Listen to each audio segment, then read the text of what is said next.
Di episode yang sebelumnya, Chu Tianshu berhasil menang telak dari Pangeran Buhui, namun hubungan kedua negara ternyata jadi lebih dekat guys, karena meskipun kalah, Pangeran Buhui secara resmi bisa berdagang dengan negara Qin Barat lewat perantara Li Xuancheng.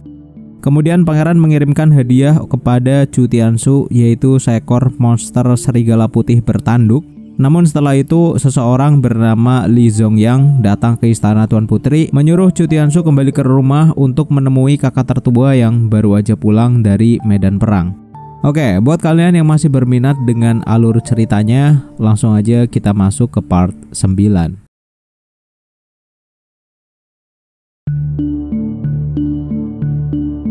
Melihat kedatangan Li Zongyang, sebenarnya Chu Tianshu udah merasa nggak enak karena ia tahu orang tua ini satu pemikiran tegak lurus dengan Jiang Yu. Li Zongyang ngomong kalau misalkan Chu Tianshu nggak mau pulang, katanya kakak tertua akan datang sendiri ke tempat ini. Tapi menurutnya, meskipun saat ini Chu Tianshu adalah seorang permaisuri yang memiliki gelar marquis, hal-hal tersebut nggak akan berlaku di depan keluarga besar. Merasa kalau suaminya udah dilecehkan, Jiruxin menyuruh Liu Yan untuk menampar patua tersebut sampai terpental. Kemudian ia kelihatan cukup marah karena menurutnya apakah seorang permaisuri yang memiliki gelar harus mengunjungi orang yang bahkan gak punya gelar. Dengan wajah yang sedikit terluka, Li Zongyang meminta maaf lalu menjelaskan kalau Tuan Putri udah salah paham. Berdasarkan aturan keluarga, Chu Tianshu harus tetap pulang jika keluarga besar menyuruhnya begitu. Bahkan orang yang udah menikah pun sesekali harus pulang mengunjungi keluarga besar. Mendengar penjelasan itu, Jiruxin jadi keinget waktu dulu ia datang ke istana untuk menemui ibunya. Di situ ia melihat dengan jelas ada seorang jenderal yang berasal dari keluarga Chu dan beberapa anggota keluarganya memperlakukan Chu Tianshu dengan tidak baik. Saat ini ia juga melihat hal yang bisa dikatakan hampir sama. Akhirnya Jiruxin menyuruh Li Zongyang untuk pergi karena ia nggak mengizinkan Chu Tianshu meninggalkan rumah hari ini. Menurutnya jika orang yang bernama Chu Tianyang emang beneran pengen ketemu sama adiknya, ia bisa datang ke tempat ini sendirian. Li Zongyang kembali menjelaskan ini adalah perintah dari tetua keluarga Chu yang seharusnya nggak bisa ditolak. Namun Jiruxin nggak mau tahu tentang hal itu dan ia menyuruh Chu Tianshu segera masuk ke dalam rumah. Karena misinya terancam gagal, Li Zongyang tiba-tiba melakukan serangan dan melihat hal itu pun Chu Tianshu agak kaget karena patua ini ternyata berani maju sendirian di wilayah Tuan Putri. Liu Yan tentu aja langsung maju untuk melindungi kedua tuanya, namun saat ia beradu kekuatan, Tianyang muncul dari arah belakang dan menyuruh Li Zongyang untuk berhenti. Karena nggak jadi bertarung, akhirnya Chu Tianshu dan Putri menyambut mereka di dalam rumah. Namun di situ situasinya emang canggung banget guys. Tapi Kesatria Liu Yan tentu aja selalu fokus karena orang yang datang ini bisa dibilang bukan orang sembarangan. Untuk mencairkan suasana, Tianyang memberi salam kepada Putri Jiruxin, terus ia ngebahas soal Chu Tianshu yang sekarang udah mendapat gelar marquis dan memiliki wilayah yang sangat luas. Ia berkata sepertinya adiknya ini sekarang udah sibuk banget, bahkan untuk menemuinya aja sangat susah. Di situ yang ngejawab malah Putri Jiruxin, katanya suaminya emang lagi sibuk, bahkan setelah makan siang ia harus datang ke istana untuk bertemu dengan kaisar dan itulah mengapa tadi ia nggak ngizinin Chu Tianshu untuk pulang ke rumah keluarga Chu. Tianyang tentu aja pura-pura baik dengan memaklumi kondisi Chu Tianshu saat ini, namun ia kembali meminta izin kepada Tuan Putri agar besok ia bisa bertemu dengan adiknya secara pribadi. Jiruxin gak bilang bakal ngizinin, tapi ia menyuruh Tianyang untuk melihat besok kondisinya seperti apa. Karena bau-baunya bakal nggak diizinin, Tianyang kembali ngomong sangat ingin berbicara dengan adiknya untuk membahas sesuatu karena mereka udah bertahun-tahun nggak bertemu. Tapi kali ini jawabannya langsung to the point guys, yaitu nggak boleh, dimana Tianyang tentu aja langsung kecewa dan sedikit manas-manasin Tuan Putri dengan kata-kata pedasnya. Dari belakang, Chu Tianshu meminta sistem untuk membuka skill yang bisa digunakan untuk melihat level kekuatan seseorang, dimana setelah skill diaktifkan, Chu Tianshu agak terkejut karena melihat seperti ada pusaran air di dalam tubuh Tianyang, dan tiba-tiba kakaknya itu langsung menoleh dengan cepat. Chu Tianshu penasaran apakah tadi Tianyang tahu kalau ia lagi menggunakan kemampuan mata, padahal seharusnya ini nggak mungkin bisa terjadi. Ketika Tianyang mendekatinya, orang itu penasaran dengan serigala putih bertanduk yang sangat langka. Ia bertanya dari mana Chu Tianshu mendapatkan hewan ini. Chu Tianshu menjelaskan dengan singkat, intinya ia berhasil menang duel melawan Pangeran Bu Hui dan mendapatkan hadiah seekor anjing serigala putih sebagai tanda persahabatan. Nah, di sini gue nggak tahu apa yang dipikirin sama Chu Tianshu guys. Di depan Tianyang yang datang ke tempat ini untuk balas dendam, ia malah ngomong agar Tianyang pergi ke dataran Beiyo menangkap satu monster anjing serigala putih seperti ini untuk diberikan kepada Mu Rongxue. Tentu aja Tianyang langsung emosi dan ia ngeluarin cakra merah yang kayaknya sangat kuat. Bahkan sistemnya Chu Tianshu ngasih peringatan ada energi skill mistik tingkat tinggi yang terdeteksi.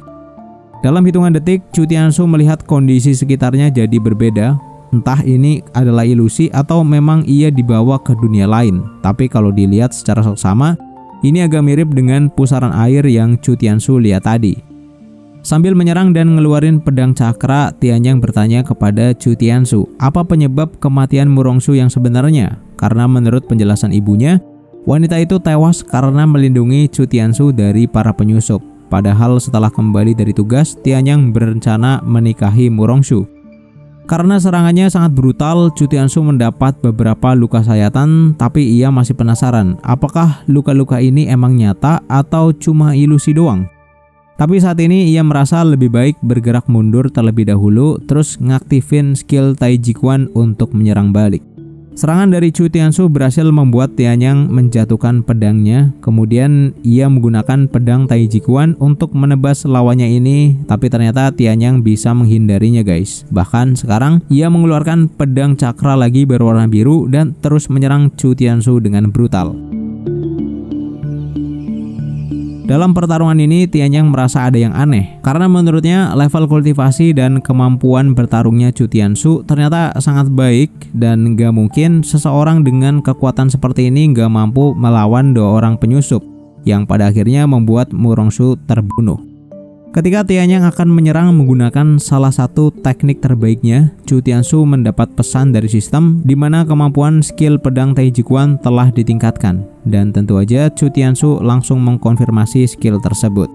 Setelah ia bisa menghindari serangan tadi, Chu Tianshu langsung menusuk kakaknya itu dengan pedang. Namun tiba-tiba tubuh Tianyang berubah jadi asap dan dari arah belakang ia berhasil menjatuhkan Chu Tianshu dengan sangat keras. Walaupun masih bisa bangkit, Tianshu merasa cukup kesulitan karena setiap kali ia melakukan serangan, Tianyang akan berubah menjadi asap dan menghindar. Di situ Tianyang mengatakan, jika kau membunuh seseorang, kau harus membayarnya dengan hidupmu. Namun menurut Tianyang, hidupnya Chu Tianshu juga nggak akan cukup untuk menebusnya. Selain itu, adiknya ini terlalu asik dengan gelar permaisuri sampai-sampai keluarganya sendiri nggak dipercaya. Mendengar hal itu pun, Tianshu merasa sangat kesal karena sejak dulu kehidupannya sangat berat, bahkan ia nggak bisa merasakan apa yang disebut sebagai keluarga. Mulai dari ibu tiri yang selalu mencoba menghabisinya, kemudian rumor jelek yang selalu beredar di masyarakat, digunakan sebagai alat tawar-menawar kekuasaan, bahkan hampir aja menjadi mangsa dari orang terkuat wilayah Beiyo. Tianshu menyebut keluarga Mu Rong dan Chu saat ini adalah kumpulan para bajingan, padahal yang ia inginkan hanyalah bisa hidup dengan damai. Di situ skill baru tiba-tiba muncul, yaitu penyatuan kegilaan, di mana tubuh Chu Tianshu mengeluarkan api berwarna biru dan dengan sangat cepat ia maju untuk kembali menyerang.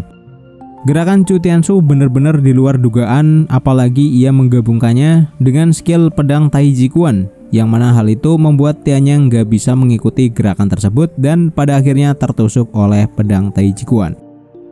Meskipun berhasil memberikan serangan, Chu Tianshu merasakan sakit di seluruh tubuhnya karena beban dari skill tadi memang sangatlah berat, dan ketika ia merasa telah menang, Tianyang kembali bangkit. Kemudian mengakumulasikan cakranya menjadi satu karena ia berencana mengeluarkan kemampuan terkuatnya. Sistem memperingatkan ada fluktuasi energi yang terdeteksi dan menurut Chu Tianshu ternyata pertarungan ini jauh lebih sulit dari yang ia bayangkan. Kemudian Tianyang berkata akan menunjukkan kekuatan ini kepada adiknya agar ia mengingat misi yang udah diberikan. Tentu aja Chu Tianshu merasa bingung apa misi yang diberikan oleh keluarga Chu kepada dirinya, dan serangan dari Tianyang benar-benar gila guys, yang pada akhirnya Chu Tianshu harus kalah dan terjatuh dari tempat mereka bertarung. Di situ Tianyang meminta adiknya ini untuk membuat pilihan yang terbaik, dalam artian Tianyang masih memberikan Chu Tianshu kesempatan untuk berubah. Dan gak lama kemudian Chu Tianshu terbangun di pangkuan Ksatria Liu. Katanya ia dan Tianyang tiba-tiba tertidur ketika sedang berbicara. Namun saat ini Tianyang udah gak ada di tempat ini lagi.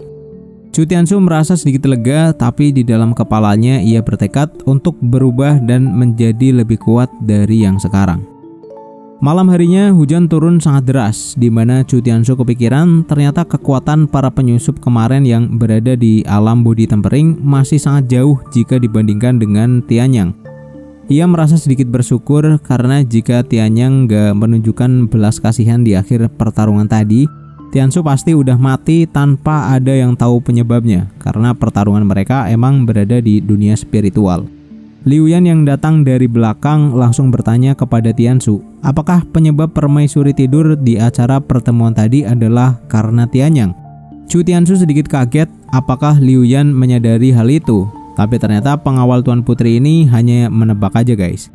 Liu Yan merasa ada yang aneh karena Tianyang datang untuk berbicara dengan Chu Tianshu, tapi Putri melarangnya dan gak lama setelah itu Chu Tianshu tertidur.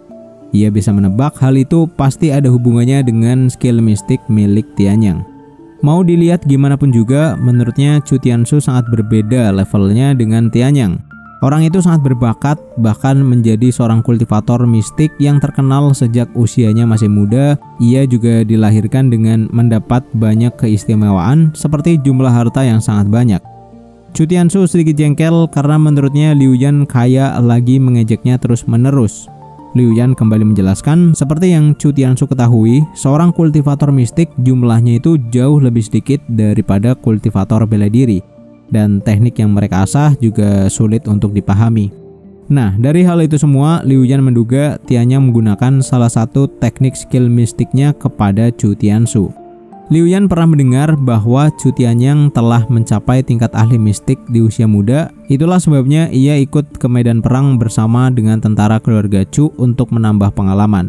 Melihat Liu Yan yang sangat serius membahas hal ini, Chu Tianshu merasa heran ternyata orang sekuat Liu Yan juga masih semangat untuk membuat kemajuan. Kemudian setelah mengatasi ancaman di perbatasan, para penguasa Chu akan segera kembali bersama pasukannya, di mana seorang Tianyang yang mempunyai prestasi besar kemungkinan akan diberikan gelar Master Mistik Agung, yang artinya Tianyang akan diakui negara sebagai seorang Master Mistik terkemuka. Jika asumsi ini beneran terjadi, Tianyang akan mendapatkan sumber daya yang gak terbatas untuk menggunakan semua fasilitas, contohnya mendirikan sebuah sekte. Nah, karena saat ini Chu Tianshu udah kembali sehat, Liu Yan harus segera pergi ke tempat tentara kekaisaran karena tadi siang tiba-tiba kaisar mengeluarkan dekret yang intinya sang kaisar ingin mengerahkan seluruh pasukan termasuk para penjaga putri kerajaan. Menurutnya saat ini penjagaan terhadap istana Tuan Putri pasti akan melemah. Jadi Chu Tianshu harus bisa mengambil inisiatif karena ia adalah seorang permaisuri.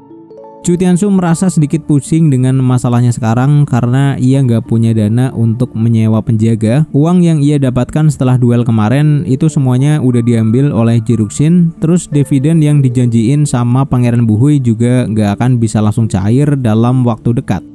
Chu Tianshu sebenarnya berniat menjual beberapa barang yang ada di rumah keluarga Chu, namun karena ibu tirinya saat ini ada di sana, jadi ia nggak bisa melakukannya. Selain itu, Chu Tianshu memiliki opsi memotong dana militer untuk kota Yanhuang, namun ia juga nggak mau melakukannya karena bisa dibilang itu adalah perbuatan korupsi. Akhirnya Chu Tianshu memutuskan akan pergi ke rumah Li Xuancheng untuk meminjam uang, dan siapa tahu Li Xuancheng punya ide yang bisa ia gunakan. Namun ketika ia keluar dari gerbang istana Tuan Putri, tiba-tiba datang seorang wanita cantik yang kalau dilihat dari pakaiannya, orang ini pasti adalah pelacur dari tempatnya Sang Guanyan.